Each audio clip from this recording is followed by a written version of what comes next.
Di mana sih caranya deketin Tuhan?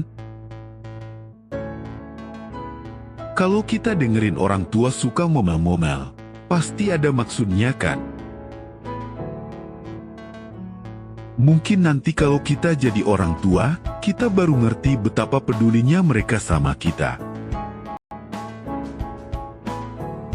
Gereja juga kayak orang tua.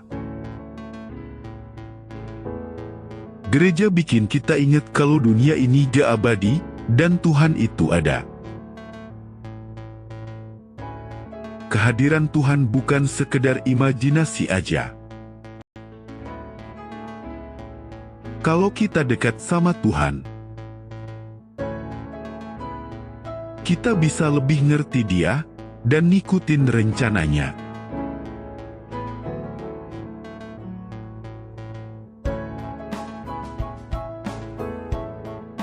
Mengapa seringkali kita menganggap orang tua yang cerewet sebagai hal negatif? Karena kita belum mengalami menjadi orang tua dan belum memahami alasan mereka yang cerewet sebagai bentuk kepedulian dan tanggung jawab mereka terhadap kita. Kita perlu memahami lebih dalam orang tua kita.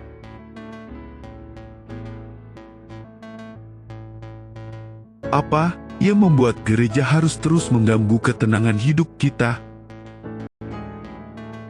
Gereja mengganggu ketenangan hidup kita karena hal ini berkaitan dengan keadaan kita di dunia dan juga di kekekalan, sehingga gereja berusaha membimbing agar kita terhindar dari kegelapan dan memiliki masa depan yang baik.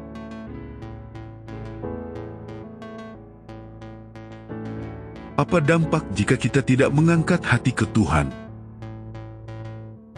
Jika kita tidak mengangkat hati ke Tuhan, keyakinan kita terhadap keberadaan Tuhan akan semakin melemah, sehingga risiko kita menjual diri kepada kekuasaan kegelapan semakin besar.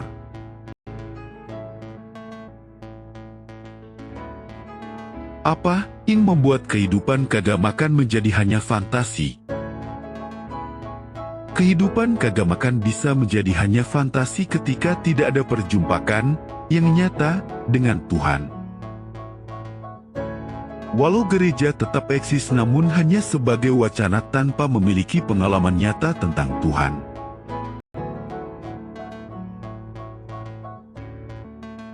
Mengapa penting untuk terus mengangkat hati ke Tuhan? Penting untuk terus mengangkat hati ke Tuhan karena perjumpaan dengan Tuhan membangun keintiman dan pengenalan yang semakin dalam. Perjumpaan dengan Tuhan menjadi sumber gairah dan belas kasihan terhadap sesama manusia.